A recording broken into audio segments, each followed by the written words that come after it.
What is up, my Deuterinos? It's been a while, but I'm back with another replay analysis video. We're going to be looking at a diamond level TvP today. It's going to be Indi versus Popo. Now, Indi posted his replay on Reddit, I think, so I picked it up. Decided to make a video about it.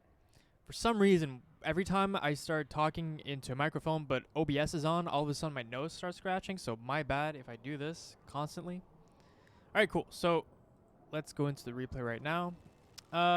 So I believe he said he had trouble like figuring out kind of where he went wrong. How do you actually finish off Protoss and stuff? And there's a couple of things he does good, and there's a couple of things that we would switch. We should change up a little bit as well.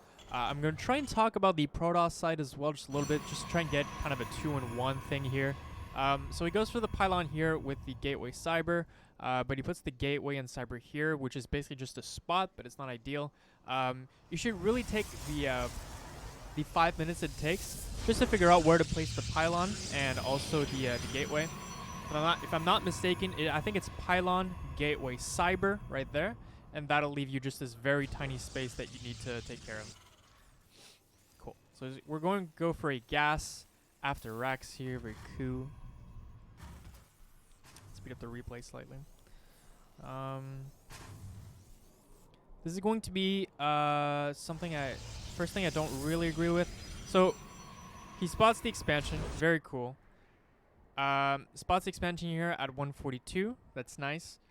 Depending on the rush distance, sometimes though, I do like just to peek in the main just to make sure. Wait, was this a core into Nexus or Nexus in the core? Now it just started.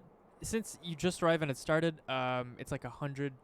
Yeah, I mean, it's pretty much core first, which might kind of modify the way you want to control your Reaper afterwards. So here we literally saw it go down. I don't know if you can tell this is a core first from it being dropped at 142. Normally, I believe that it is dropped around 133 or something, 130-ish.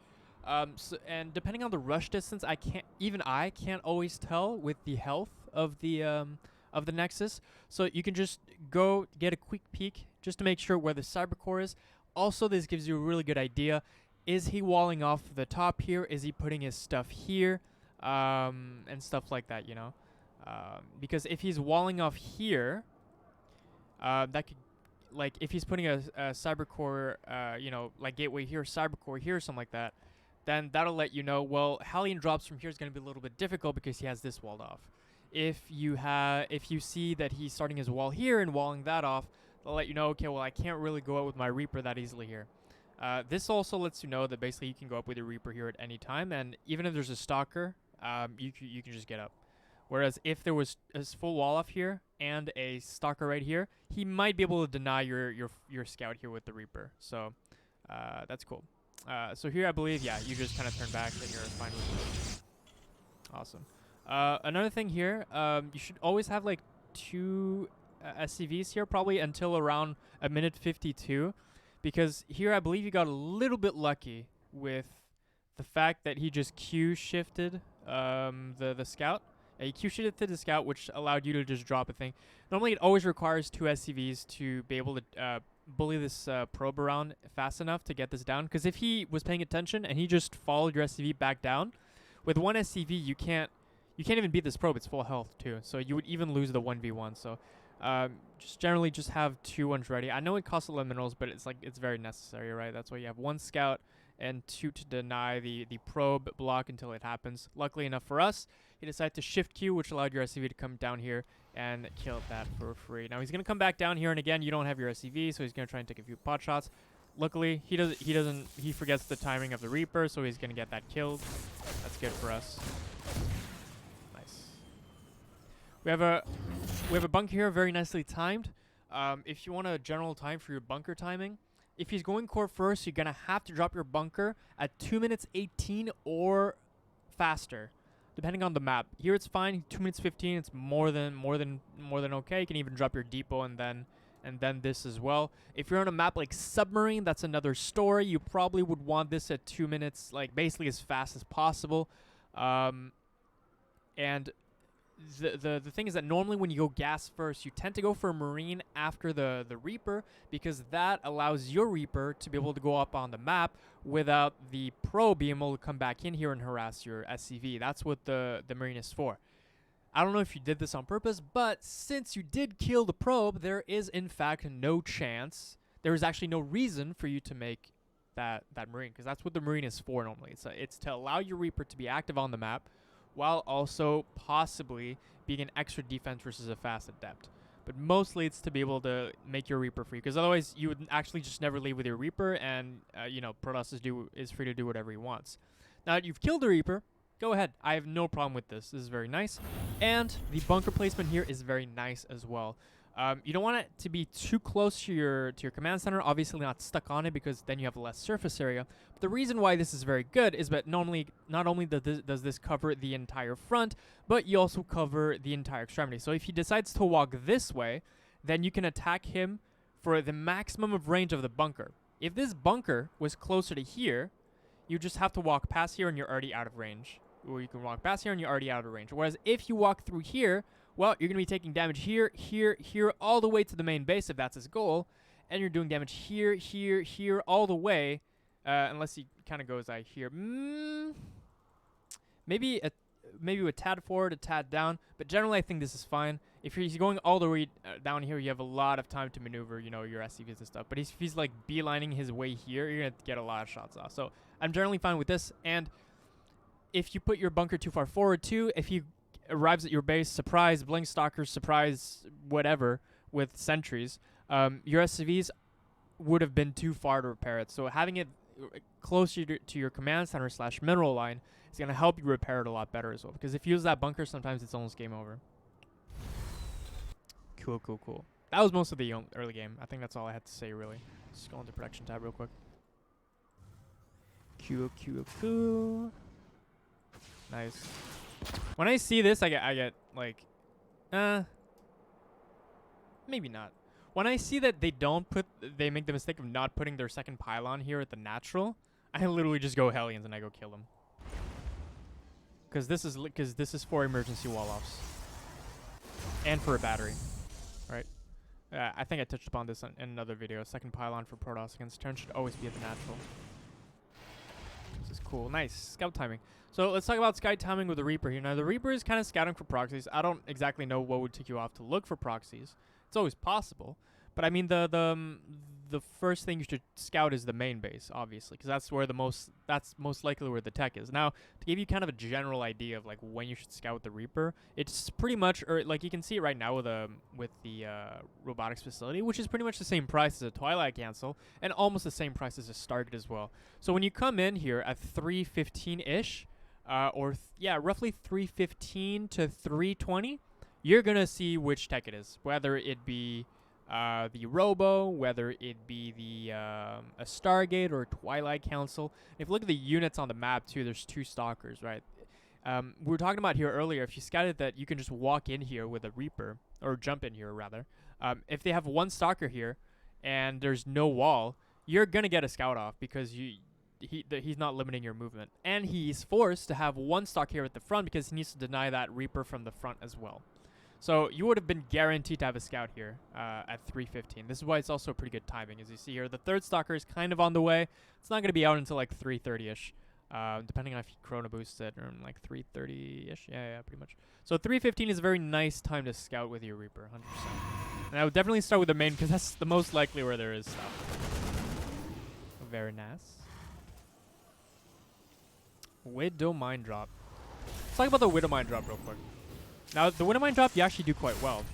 And you go for a very cheeky build, which I love. The Armory build. Hell yeah.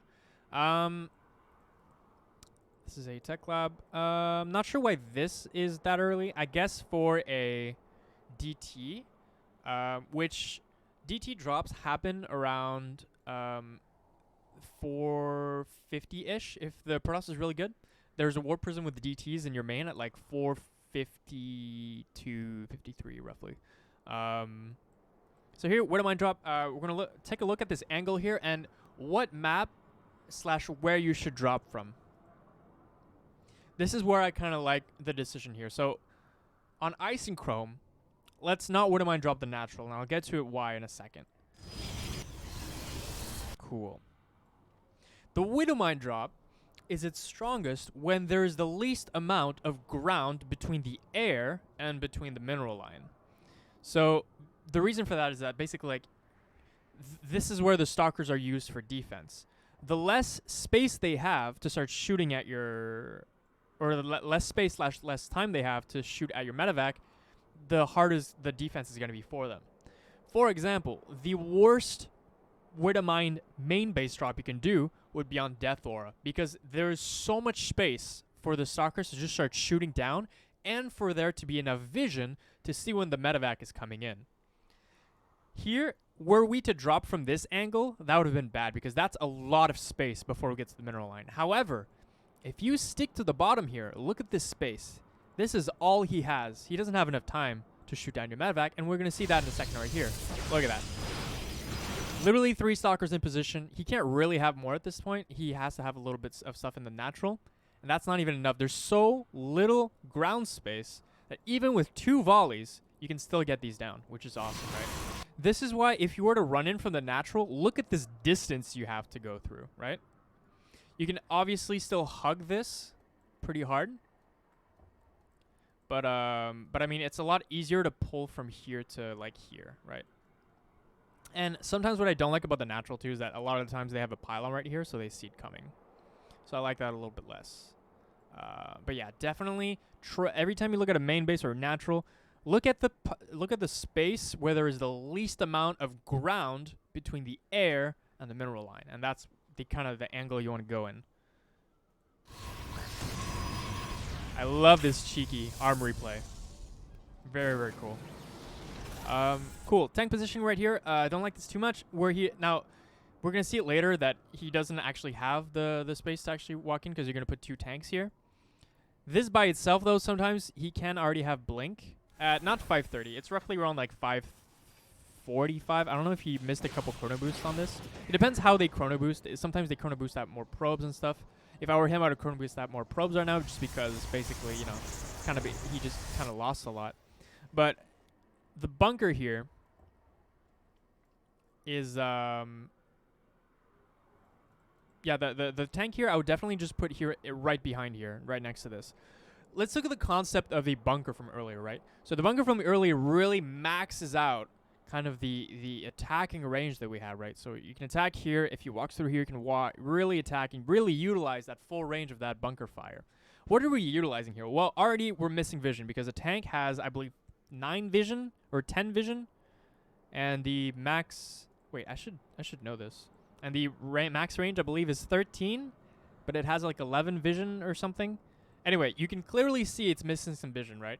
And so how much are we utilizing here? We're utilizing maybe like, and especially here at the top, we're utilizing maybe, okay, so like 1, maybe half of the radius in terms of efficiency of defense. So stalkers aren't going to be hugging this wall here. That's not going to happen. Stalkers are just going to come in from this angle. So we're going to shoot this angle. They're going to blink in. We're going to have 2 spots where we can shoot, and then they're going to move back here, and then you lose. Whereas if you have the tank right here and the bunker here, well, now the bunker kind of covers here. It covers here. It covers when you go up there. And this tank will cover if they go here, here, here, or if they try to walk up here. So, and it protects the bunker as well at the same time. So a lot of times, if you didn't have a tank here, or if you already had blink, you could just blink on this immediately. This doesn't really defend this very well. This doesn't defend this very well. So I would definitely put the tank here just a little bit farther back here, and that really like utilize that full range of that tank, like defensively, and put him in a much safer position. You want to expose this and keep this at the back. This is the support one, right? Not the other way around. Now this I kind of like though. Having 2 tank support, you can only blink at one place at once. So if he blinks here, tank supports this tank, and tank supports this thing. It's kind of like a chess move, really. It's like 2 knights like protecting each other. That's kind of nice. I do like this position. And here, this is a really good example of like nice range as well, right? You're covering here, which is going to be the middle, and you're covering a little bit while they're coming to the mineral line. This could be maybe slightly more down, but you know, you get the general idea. Cool. Upgrades are a bit late, but it's fine. Nice. Interesting. Wait, did you see the hold on, what? Did you see that? Oh, wait, hold on. I need to I didn't notice if you noticed the High Templar.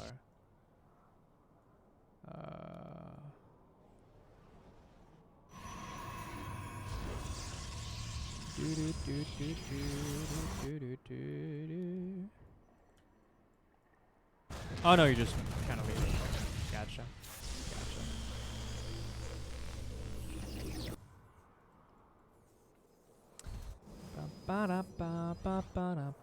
Drilling closet is a little bit. I mean, the thing is, we don't have that many Widow Mines anyway, right? We're kind of going for tanks right now.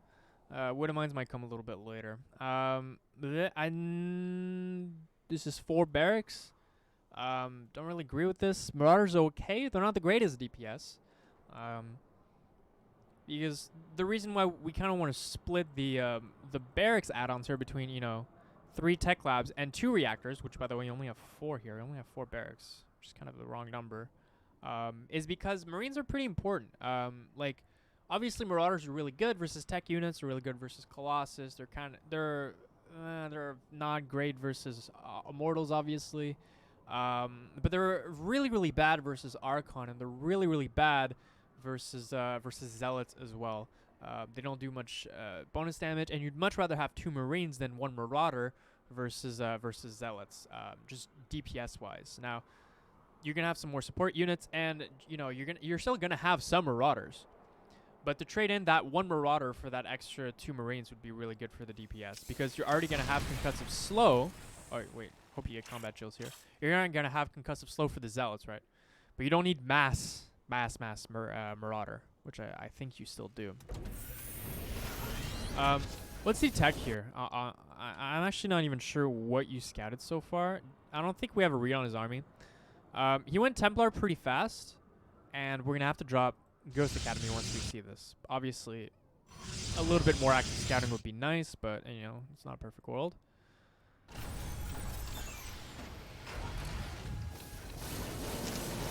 Cool. Okay. Still on the wrong number of barracks, but whatever. Let's just keep going. Ooh, Liberators. I don't like Liberators very much. Not in this phase of the game. I think generally when you have a bio army, the base of the bio army is going to be 4 medevacs. Once you hit 4 medevacs, dude, buy whatever you want with the Starport. But the 4 medevacs is such an anchor support number of medevacs for your bio that you can't just skip into like units that cost 300 gas and 300 minerals for, you know, some harass that might go well, might not go well. If you pre-siege, I hope you were looking at this, but if you pre-siege this without looking, like, it's possible that his army was here and you would have lost 300 for nothing. So just be careful with that shit. Definitely prioritize your medevacs. Get 4 medevacs. Dude, as soon as you have 4 medevacs, go ham. I don't care. It's fine. The rest are extra. Those 4 medevacs are so anchored. So important to everything you do. Nice. Which is also one of the reasons why I believe you lose this next fight. Now, the goal of any push. What expansion are we going for? Well, we're always going to be going for the freshest base. Why? Because if you can cancel or kill the freshest base, and you can get your own economy going, every time you kill the freshest base, every time you cancel the freshest base, it becomes progressively easier each time you cancel it. You saw this base here. You even saw the army here.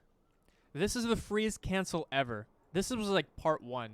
You're deciding to go for the throw, which is directly into his 3rd base.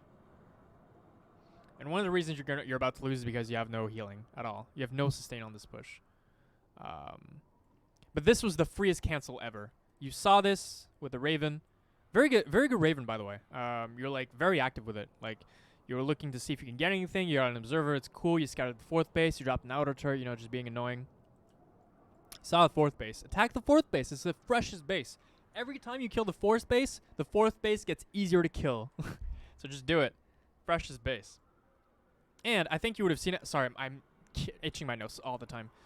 You would have even seen it. I think he even saw no shield batteries. Oh my god, dude. You see no shield batteries, you go for it. Shield batteries means you can't kill anything. This guy's going for cannons instead of shield batteries because it's kind of not great.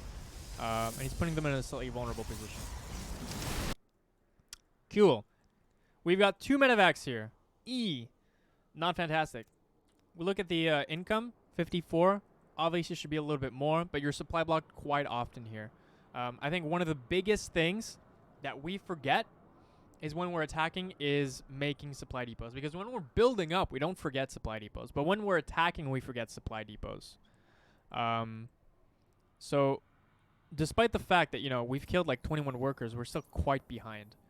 And it's going to hurt us quite a bit here. I think every single time you attack, while you're moving out, make sure you're good on depots. Obviously, like, sometimes there are a few exceptions where, like, you know you're going to fight, so you're going to drop in supply, so you don't need to make depots, but I think in this position you definitely should. And the rest of your reinforcements, like, these did not need to be here. You're going to have to rally your reinforcements to your freshest base, because guess what? He might try to attack your freshest base with a counterattack and stuff. He might go for your main as well, but I think it's much better to get it at the freshest base and then just move it to the main if necessary. Right now you're kind of just F2ing everything, and there's not much sustain here with all these. This, obviously, base should have went down immediately. This was a very free cancel. There was no defensive structure there. Fresh bases are the most vulnerable, and you should always go for them.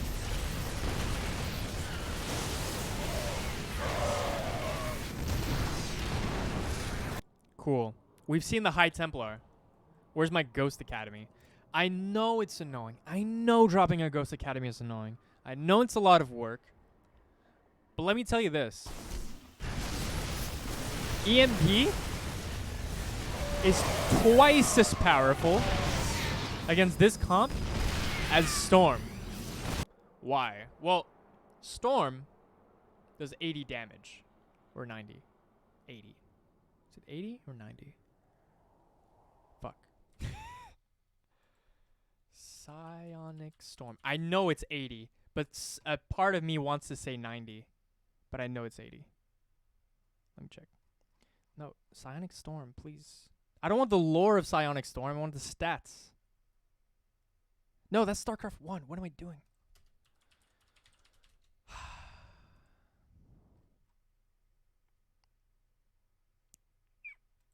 $80 damage. Nice. So it's 80 damage. Okay.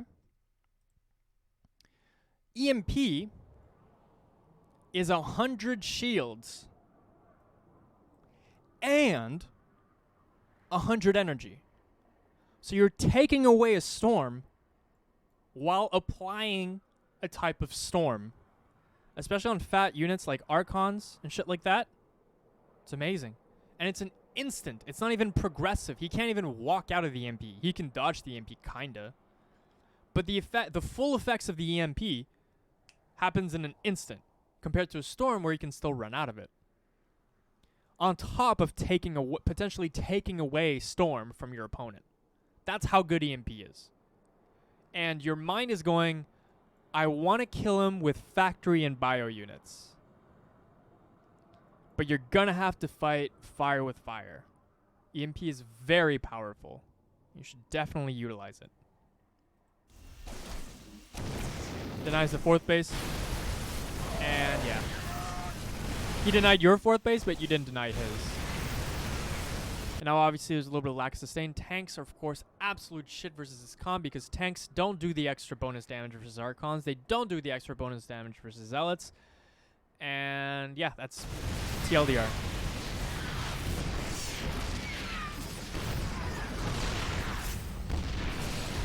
I'm seeing a lack of starport usage here just a little bit as well. Because we could have gone up to our 4 medevacs, right? 4 medevacs, and then you add 2 liberators, and you're doing fantastic.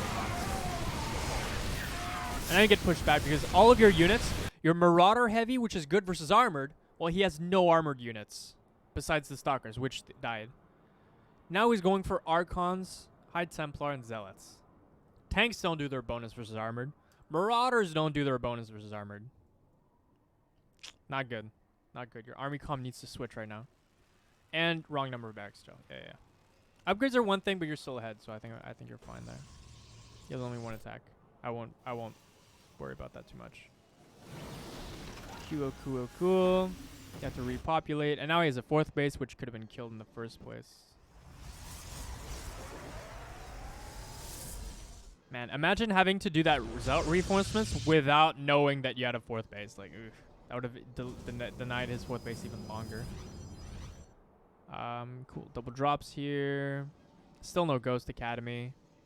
You just want to power through. You're like, I want factory units. Look at this, more tech labs. I want bio units. That's how we're going to kill him, okay? Brute force. Like, listen, you need your support units, and you need the correct ones. Okay, you got 1 medevac here. And the other 2 you're dropping with. Cool, so you know this was reinforced. This is a nice drop, though. What? Now, obviously this kind of snowballed whenever, first of all, there's a couple of supply blocks that happen. Slightly incorrect, army composition here, where we still have tanks versus mostly light units. And we have a very low amount of medevacs. We're never able to get to our 4 medevacs, ever. Which is a very crucial point. And we're attacking fortified bases instead of the freshest ones, which progressively become easier and easier to deny every time you do that. And if you can just deal with the counterattacks where he's trying to deny your 4th base, well, now you're just so good for the rest of the game. So now we have a bajillion tech labs, and this guy has no armored units and carriers. So you can see where this is going, Look at this carrier. Look at this marauder count, dude. Easiest fight of his life. And that's GG. So I kind of did a quick recap here. Obviously, you need the 5 barracks, and you got to get your Marines as well. Marauders are fine, and they're good in certain situations. There's very, very few situations where 4 tech lab is good. The one I can think of is when they just go very heavy into Colossus Stalker, or sometimes when they go like Phoenix, like Phoenix Colossus Stalker. Just having pure Marauder and just steamrolling everything is quite nice. But in every other situation, you want to have that extra DPS with the Marines, because now you're kind of stuck in the situation where you have anti-armor units versus a psionic massive versus another light unit and an air unit, and you're completely screwed here. And 3 tech lab is still fine, because honestly you just need 3 ghosts, so that's 1 round of ghosts. Don't be afraid to go ghosts. You need to go ghosts, dude. It's twice as good as Storm, okay? Trust me. Anyway, thank you for listening. I don't know what the main point of this is. I'll figure it out when I'm making the title and stuff. Anyway, thanks for watching.